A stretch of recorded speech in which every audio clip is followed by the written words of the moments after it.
Hello everyone, today we are going to read about sleep's role in memory. It is a big article written by Björn, Rasch and Björn in 2013. It is a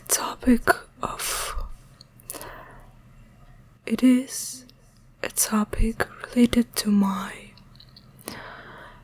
scientific interest, and I'm really curious about what we are going to read.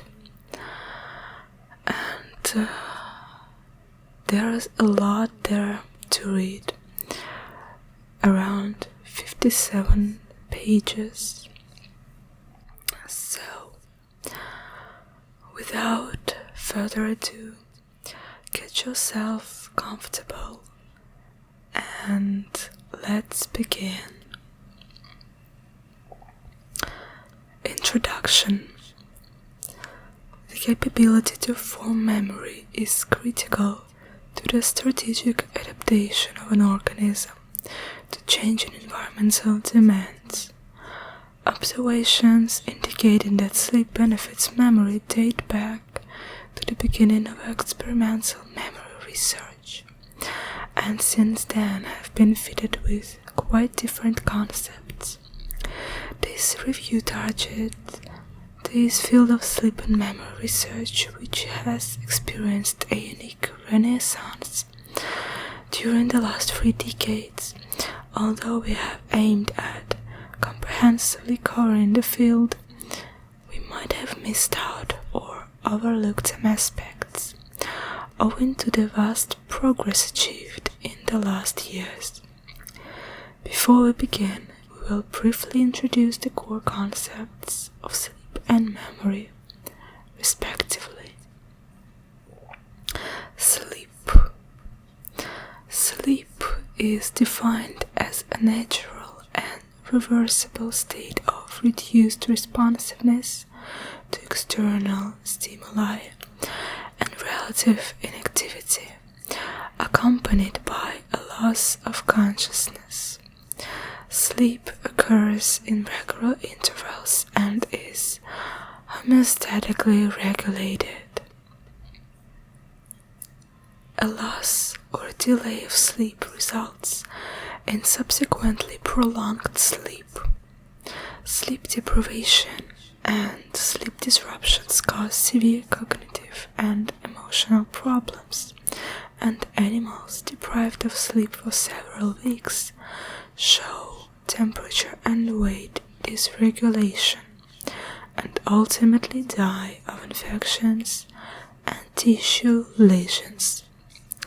Sleep probably occurs in all vertebrates, including birds, fishes, and reptiles, and sleep-like states are similarly observed in invertebrates like flies, bees, and cockroaches.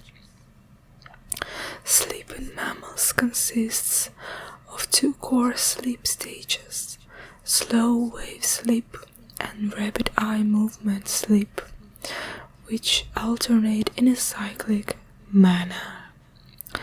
In human nocturnal sleep, slow wave sleep is predominant during the early part and decreases in intensity and duration across the sleep period, whereas REM sleep becomes more intense and extensive towards the end of the sleep period.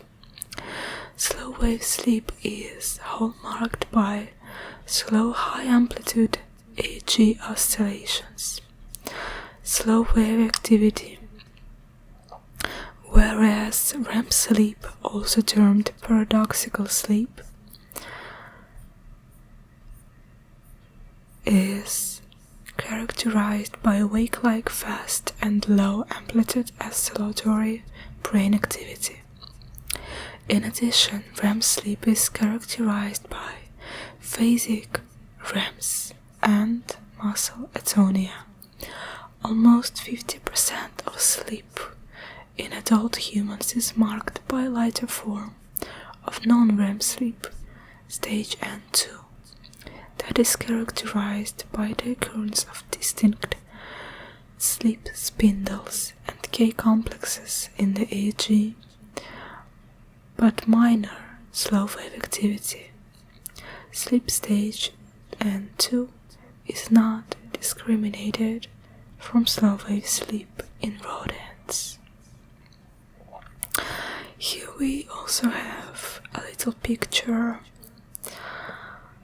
and the most interesting to me is the third, where it shows the difference between neuromodulators in slow-wave sleep and in REM sleep. So, as it is written here, sleep is accompanied by a dramatic change in activity levels of different neurotransmitters and neuromodulators.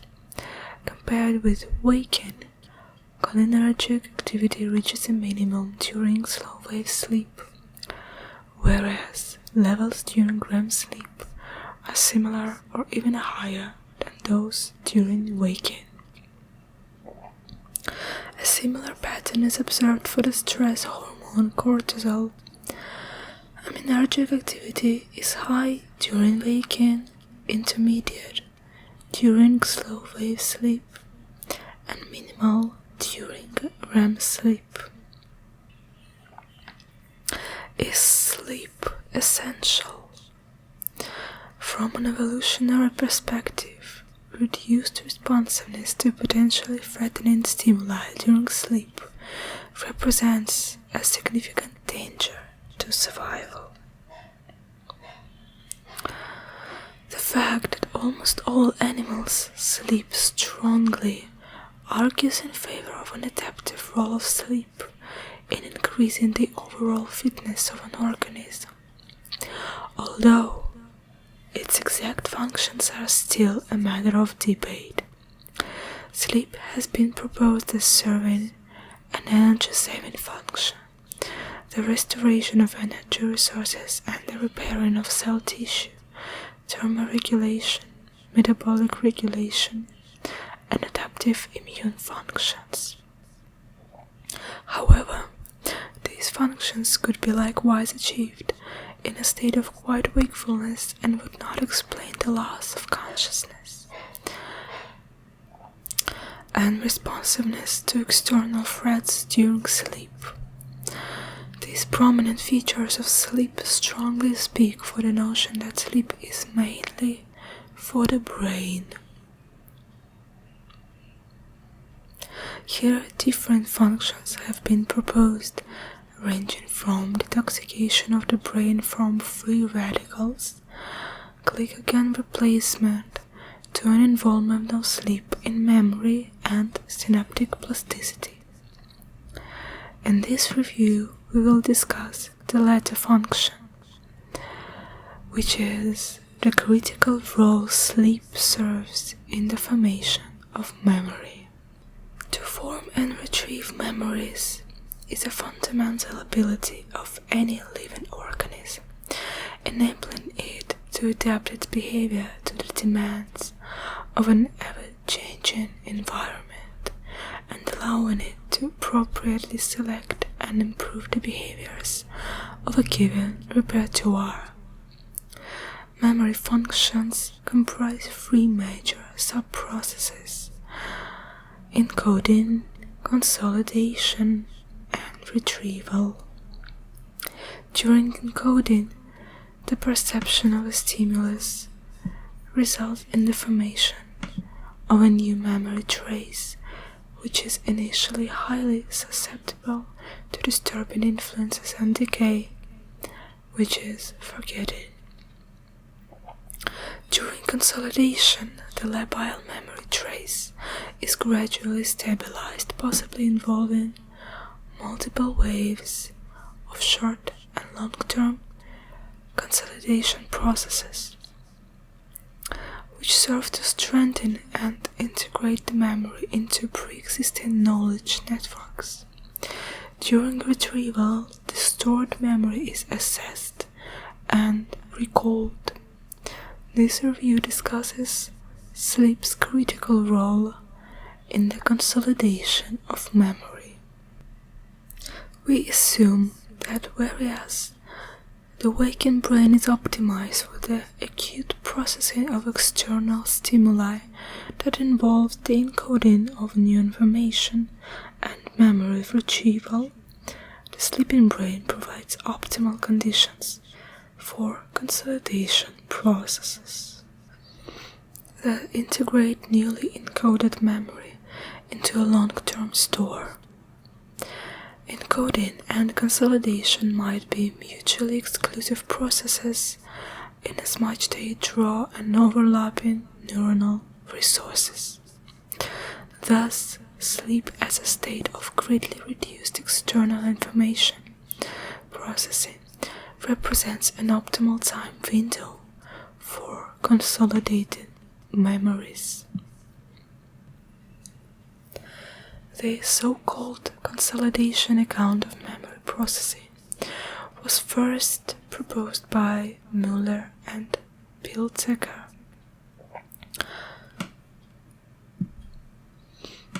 who, based on studies of retroactive interference between learning lists of syllables, concluded, after all this, there is no alternative but to assume that after reading a list of syllables, certain physiological processes which serve to strengthen the associations induced during reading of that list continue with a decreasing intensity for a period of time.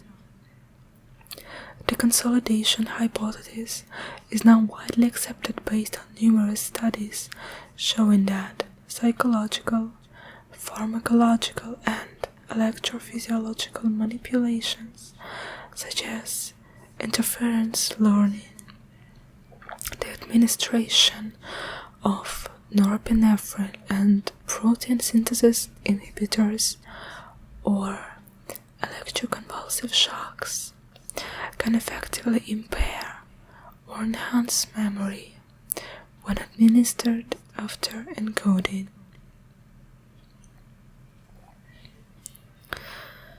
Importantly, these manipulations are time-dependent and have strongest effects when applied immediately after learning. The consolidation possibly involves multiple waves of stabilizing processes, which exhibit different time courses and depend on different underlying processes of neuronal activity. Recent evidence suggests that memory traces are not consolidated once, but upon their reactivation by a reminder or active retrieval, undergo a period of reconsolidation to persist for the long term. At the neuronal level, memory formation is thought to be based on the change in the strength of synaptic connections in the network representing the memory. Encoding induces synaptic long-term potentiation or long-term depression as major forms of learning-induced synaptic plasticity. Activity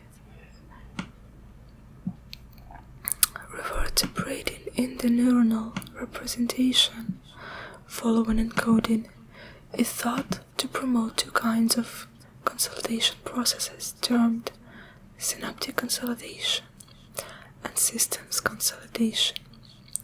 Synaptic consolidation leads to the remodeling of the synapses and spines of the neurons, contributing to a memory representation, eventually producing enduring changes in the efficacy of the participating synapses. System consolidation builds on synaptic consolidation and refers to processes in which reverberating activity in newly encoded representations stimulate a redistribution of the neuronal representation to other neuronal circuitries for long-term storage. Memory systems. In neuropsychology, declarative and non-declarative memory systems are distinguished depending on the critical involvement of medial temporal lobe regions, particularly of the hippocampus, in the acquisition of memory.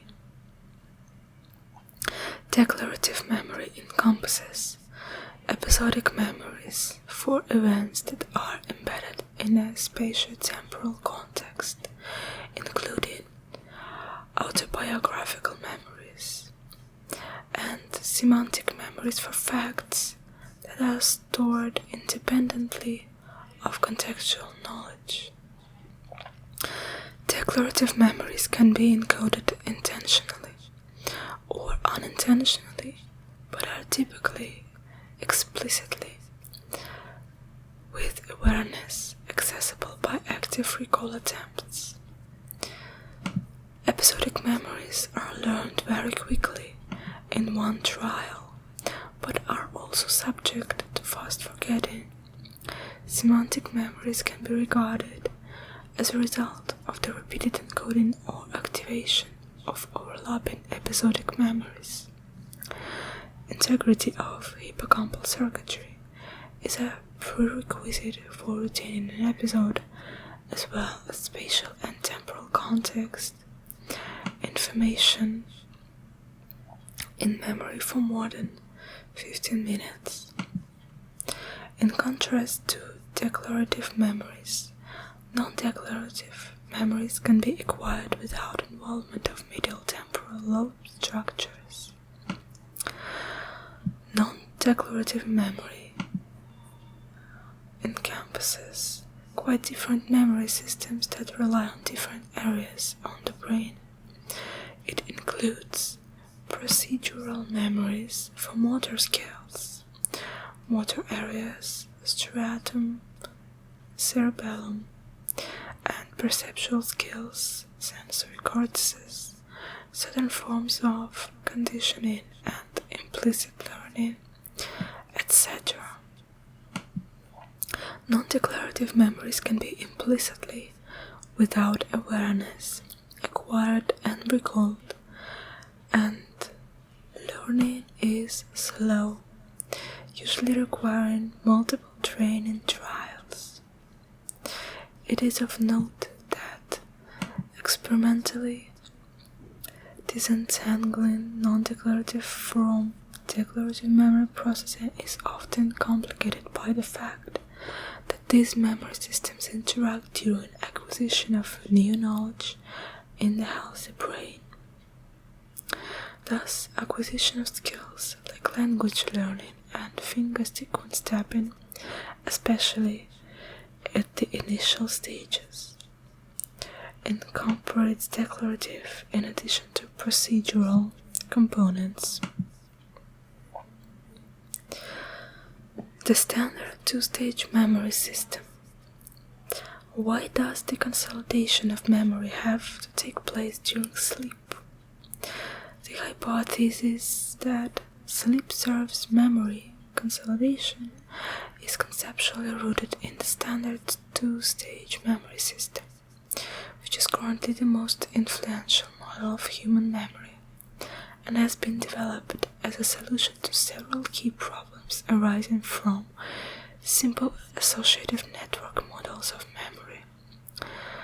The foremost of these problems is that although simple association networks are in fact able to store information very rapidly, as is the case in the declarative memory system, the uptake of new conflicting information has a strong tendency to erase the old memories, thus inducing so-called catastrophic interference. The critical question is how the neuronal network can learn new patterns without simultaneously forgetting older memories. An issue that has also been referred as the stability-plasticity dilemma.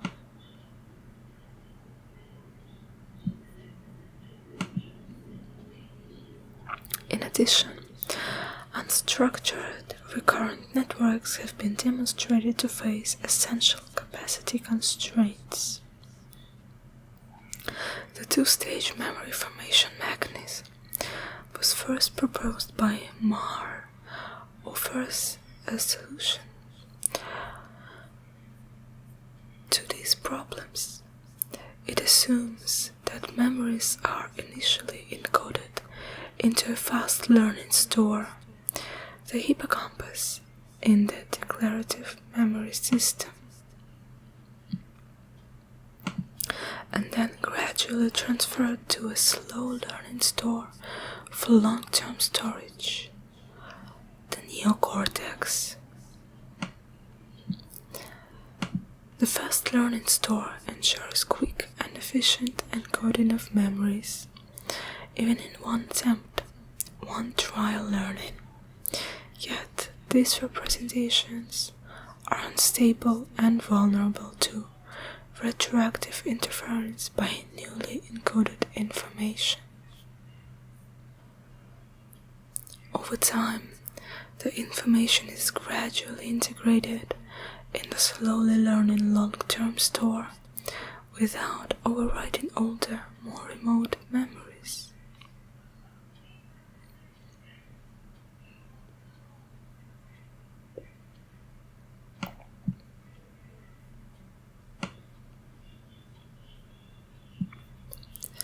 It is assumed that by the repeated reactivation of the new memories during offline periods like sleep, the slowly learning long-term store is trained, and the new memories are gradually strengthened and adapted to pre-existing long-term memories. The transformation new memory representations undergo in this system consolidation process comprises also the extraction of invariants and development of prototypes and schemas as the core of the newly learned information is reactivated more frequently than divergent details.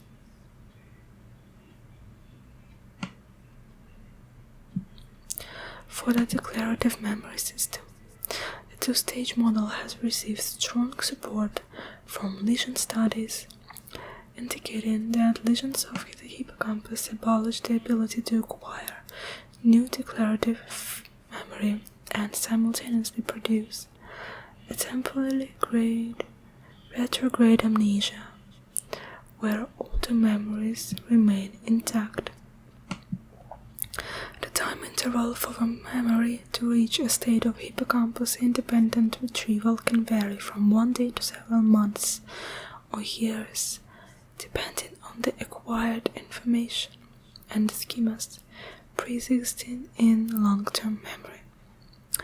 The standard two-stage model of memory has been also successfully applied to non-declarative kinds of memory, like procedural memory, suggesting that the offline reactivation of recent memories and their redistribution from a fast encoding temporary to slowly learning permanent store could be a general feature of long-term memory formation.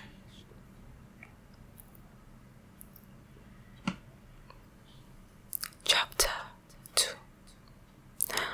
Overview of approaches and concepts.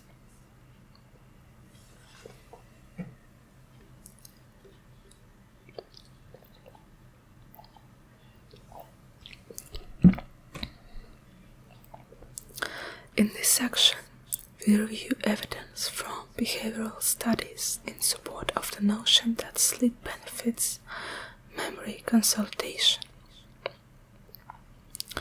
Key experiments for the different theoretical accounts and concepts will be described in more or less chronological order, thus complementing previous reviews of studies on sleep and memory. Sleep acts by passively protecting memory from retroactive interference. In 1885, Ebbinghaus, the father of experimental memory research, published a series of studies on himself about forgetting of lists of nonsense word pairs that established the well-known forgetting curve, indicating that forgetting occurs rapidly in the first hours after learning and levels out after several days. He noticed already in this work that forgetting is reduced when sleep occurred in the retention interval, a phenomenon similarly observed in the follow-up studies examining the forgetting curve. Others reported that depriving a participant of a night of sleep impaired his ability to remember. Rosa Hine was the first to show in a more systematic study in 6 subjects that learning in the evening before sleep resulted in less forgetting 24 hours later than learning before a daytime retention interval of wakefulness.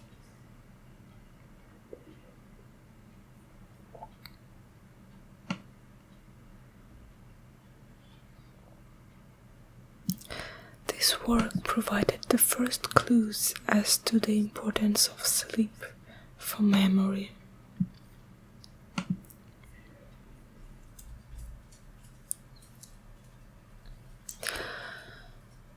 Memory research in the first half of the 20th century was preoccupied with the cause of forgetting. 2 concepts were proposed: the decay account, assuming that memory traces decay over time, resulting in time-dependent forgetting, and the interference account, assuming that forgetting results from learning of new information, which retroactively interferes and overrides the old memory traces.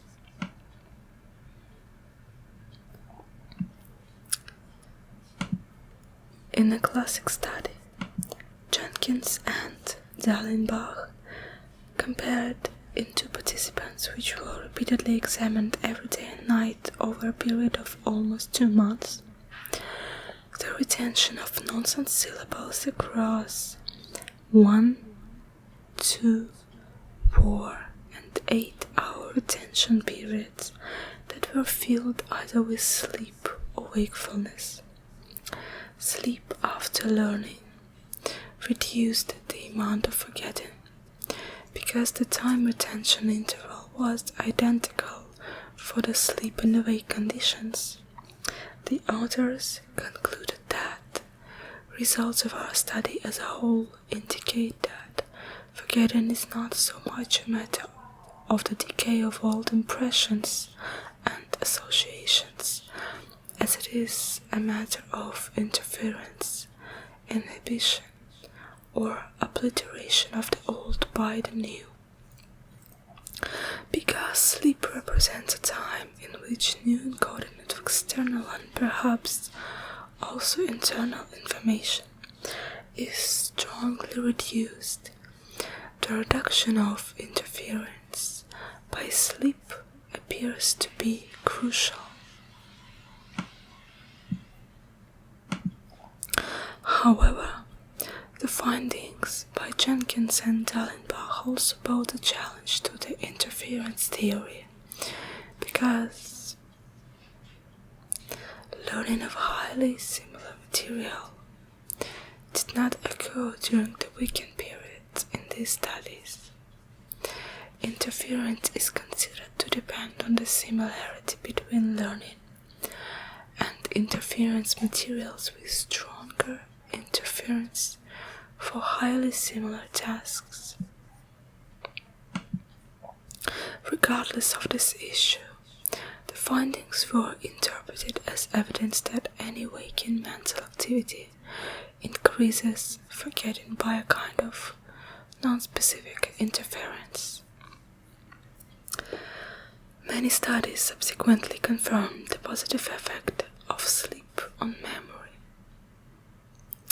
examining also longer attention intervals of from 24 hours up to 6 days.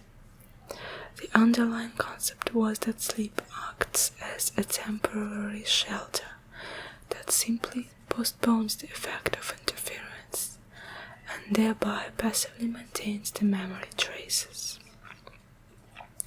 However, the pure hypothesis that simply the amount of interference between learning and recall determines the degree of forgetting is critically challenged by the fact that effects of retroactive interference are time-dependent and much stronger when occurring immediately after learning than at a later time, speaking in favor of a time-dependent process of consolidation after encoding that strengthens the original memory trace, rendering it less susceptible to interference with time.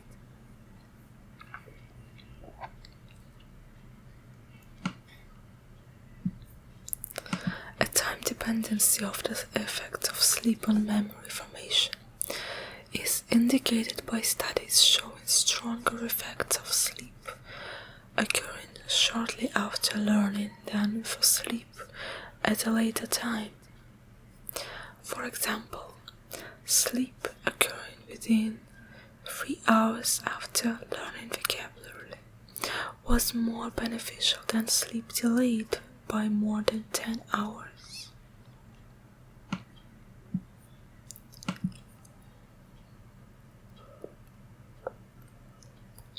Furthermore, recall of word pairs after 24 hours was better when sleep occurred immediately after learning than after a day of wakefulness.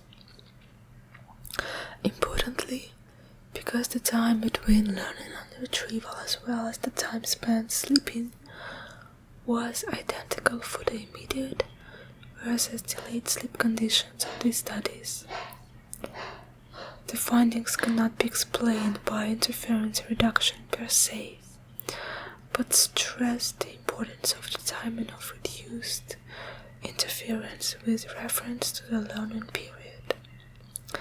That sleep after learning actually benefits the consolidation of memories and strengthens memory traces against future interference was compellingly demonstrated by Ellenbogen and co-workers.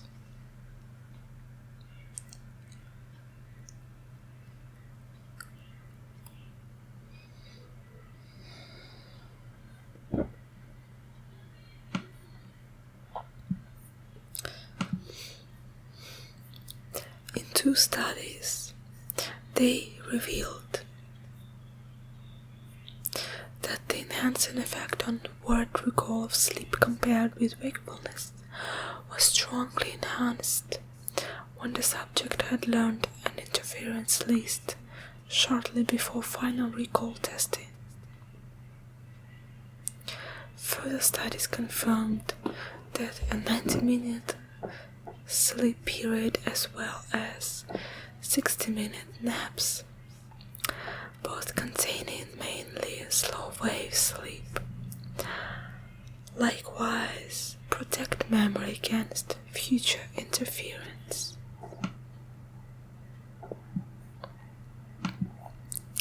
In fact, recent versions of the interference account on sleep-associated memory consolidation, which per se are considered to be time-dependent. Thus, any treatment that reduces interference influences on consolidation should be more effective the shorter it is applied after learning. Still, These interference accounts assume a passive, opportunistic role of sleep in memory consolidation, occurring regardless of whether the brain is asleep or awake.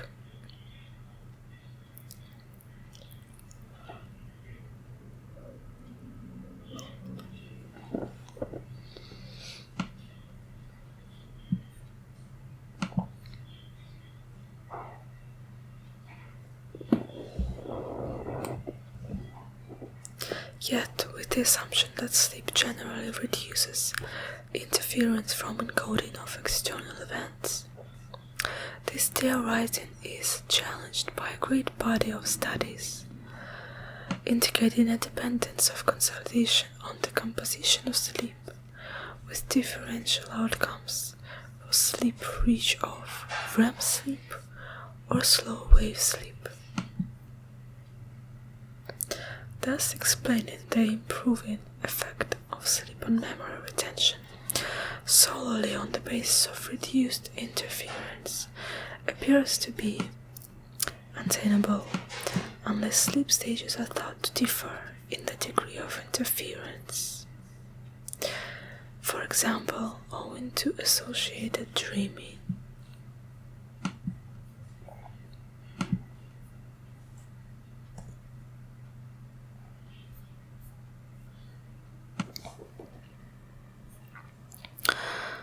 REM sleep and memory consolidation. The hypothesis has been around for some time that REM sleep contributes to memory consolidation, stimulated in particular by the wake-like age activity during the sleep stage, together with frequent reports of vivid dreams after awakening from REM sleep.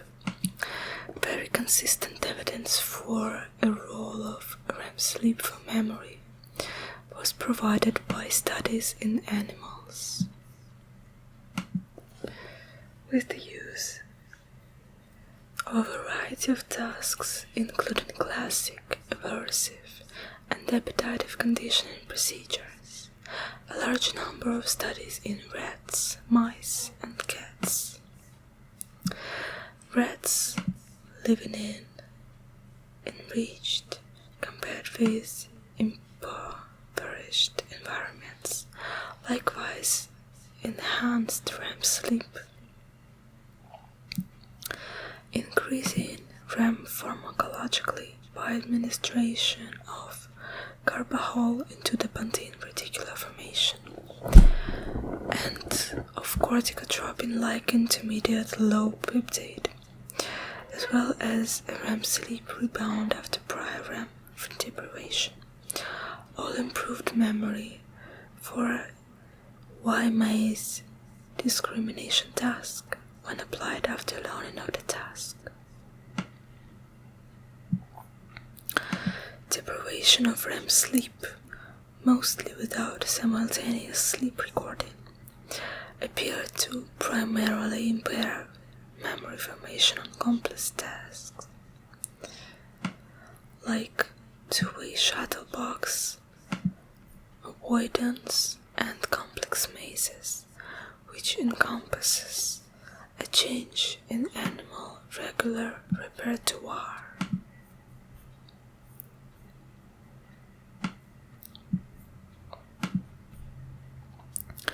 In contrast, long-term memory for simpler tasks, like one-way active avoidance and simple mazes, were less consistently affected.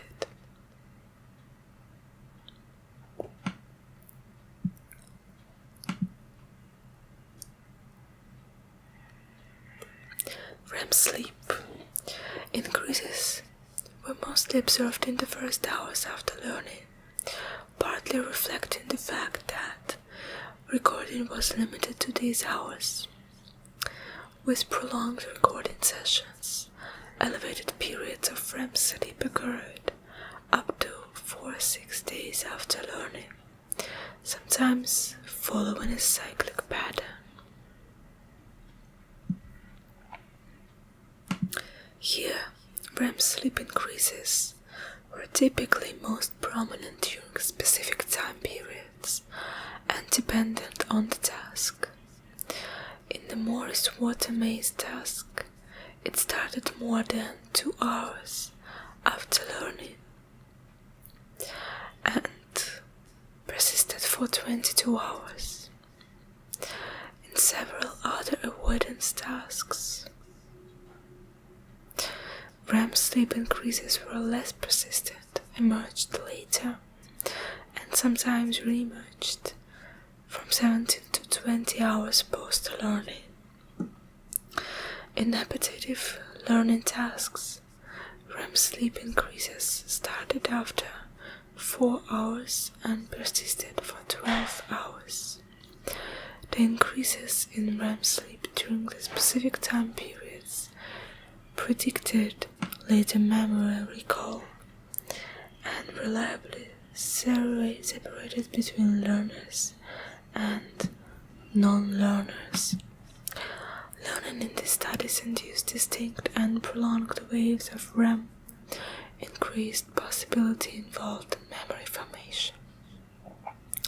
Based on these findings, Smith proposed the concept of paradoxical sleep windows, mediating memory formation. Indeed, selective deprivation of REM sleep during, but not outside of,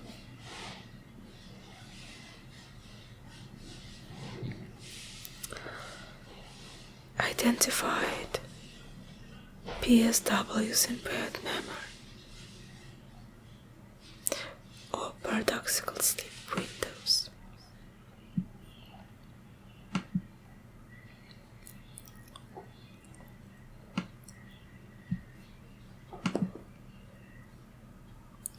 Inhibition of protein synthesis by anisomycin also impaired memory only when intraperitoneally injected during a paradoxical sleep windows 9 hours after learning a shuttle avoidance task.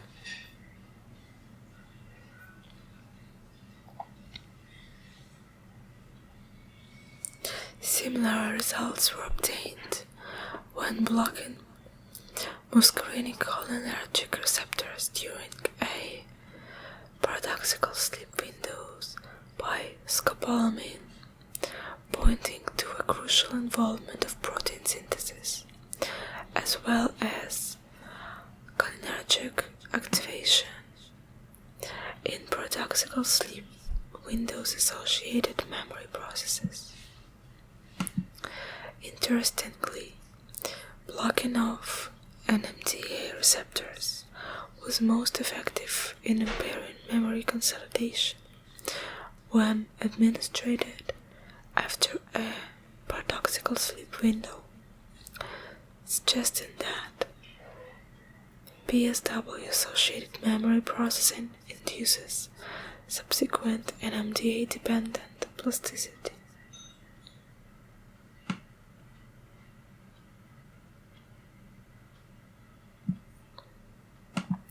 Quite a number of studies in this context have been criticized as they employed the flower pot method to deprive the animal from REM sleep. In this procedure, the rat rests on a small platform or the flower pot, surrounded by water and, owing to complete muscle atonia, falls into the water whenever REM sleep starts. Awakenings induced in this way are highly stressful and may per se impair later memory performance. However, the impairing effects of REM sleep deprivation on memory retention have been also demonstrated with less stressful procedures like gentle head lifting, mild touching,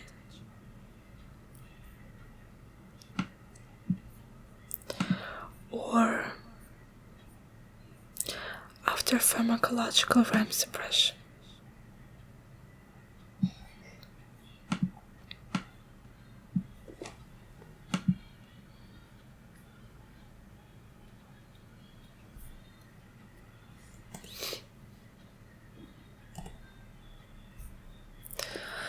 Ontogenical occipital waves, which occur associated with REMs in rats and cats, have been proposed as a mechanism promoting plastic processes underlying memory formation during REM sleep.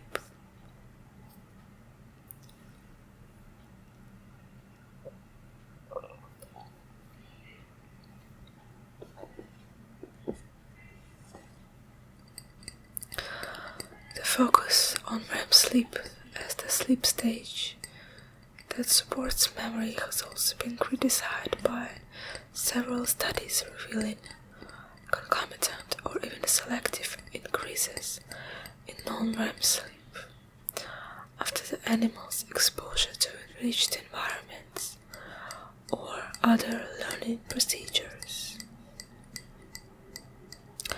Non-REM sleep was even proposed as a factor that could explain REM sleep deprivation-induced memory deficits and increased in non-REM sleep after fear conditioning, correlated with the learned fear response on the next day.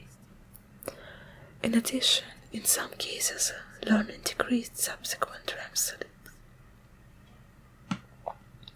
And this could be accompanied by a concurrent increase in non-REM sleep.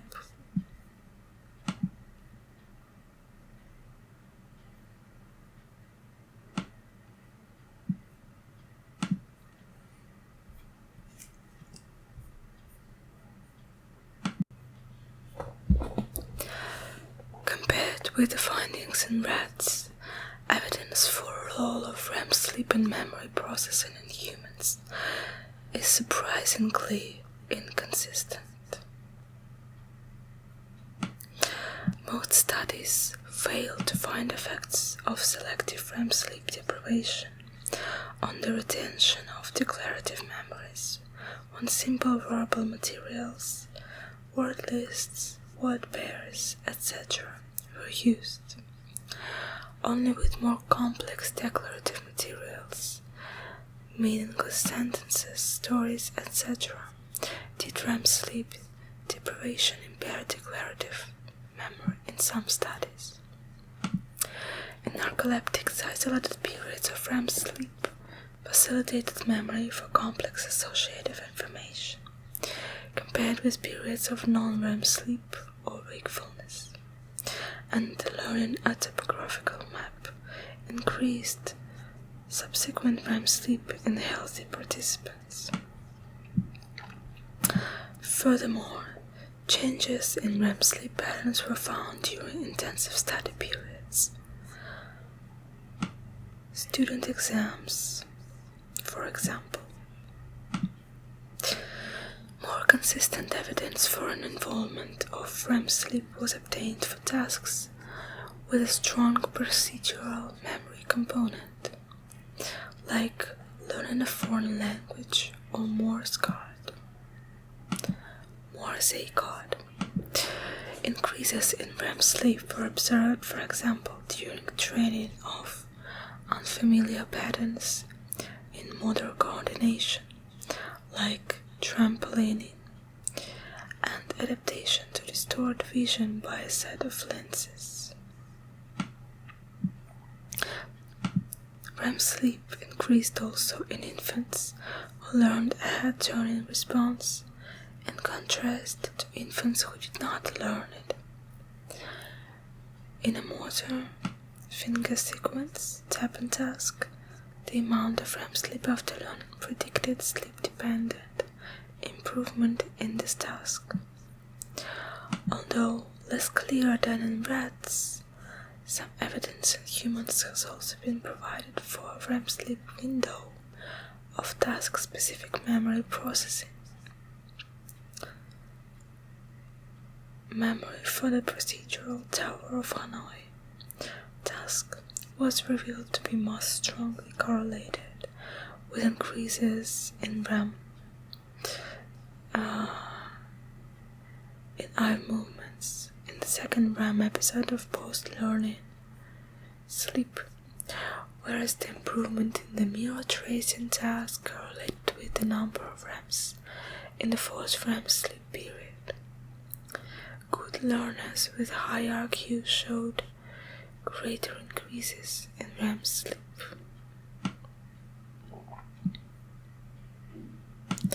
In another study, REM sleep in the last quarter of an 8 hours period of sleep, together with the time in non-REM sleep in the first quarter, was highly predictive for learning success in the visual texture discrimination task. Compared with declarative learning paradigms, tasks with a strong procedural memory component appear to be also more sensitive to the detrimental effects of REM sleep deprivation.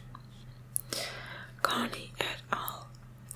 Were the first to show that sleep after training a visual texture discrimination task substantially reduced discrimination thresholds on the task, indicating a critical importance of sleep for gains in skills that occur offline after training has finished. The overnight reduction in discrimination thresholds was prevented by selective REM sleep deprivation, whereas awakening from non-REM sleep had no effect.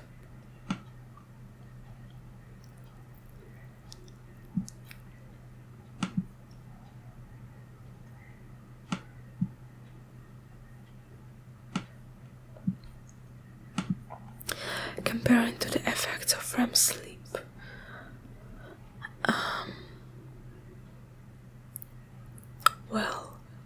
comparing the effects of REM sleep and non-REM sleep deprivation on tasks with strong procedural components, verbal word fragmentation, priming, Tower of Hanoi, Corsi block, tapping, and declarative memory tasks, verbal word recognition, visual spatial learning. Smith and colleagues found that total REM sleep deprivation or deprivation of the last 2 REM episodes of post-learning sleep selectively impaired performance on the procedural memory tasks at the retest session 1 week later. A similar impairment specific to procedural memory was also revealed after alcohol-induced REM sleep suppression.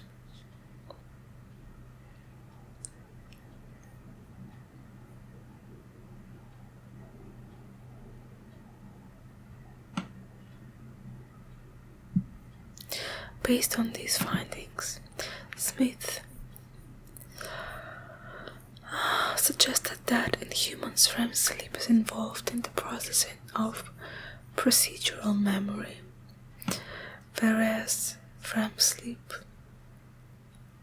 plays no role in the formation of declarative memories, particularly with respect to simple learning tasks.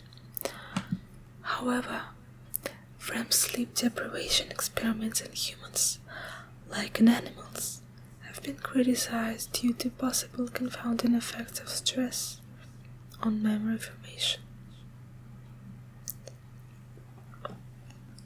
In addition, the idea that REM sleep contributes to memory formation has been questioned based on 2 more fundamental concerns.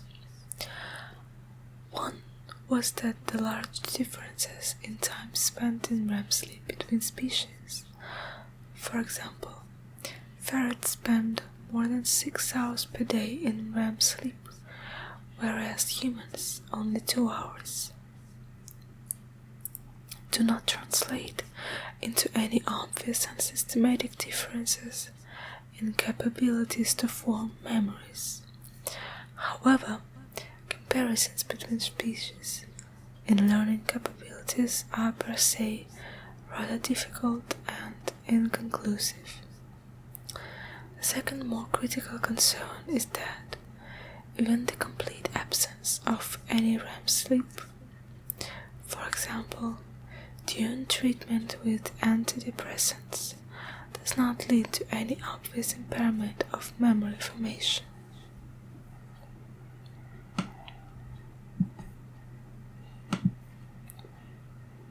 Suggesting that at least the alert EEG characteristics of REM sleep are not necessary for successful memory consolidation.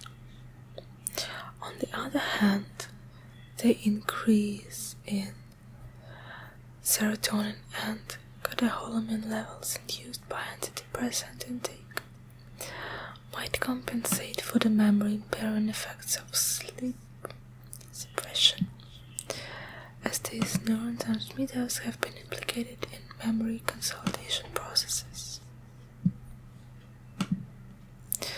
To summarize, although REM sleep may benefit procedural memory consolidation, this effect appears to be linked to specific conditions and to underlying REM sleep associated biological and molecular mechanisms that are so far unknown.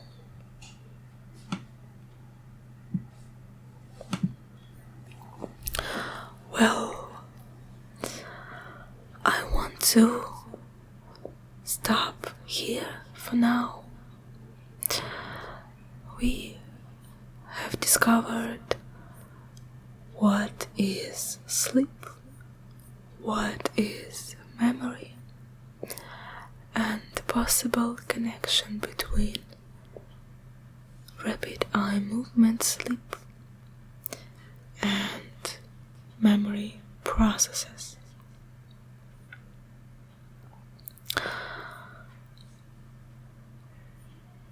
Thank you for watching.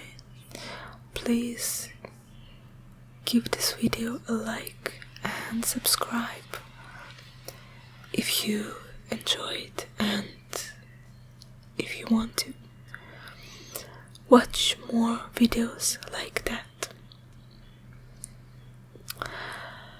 Good night. Stay safe.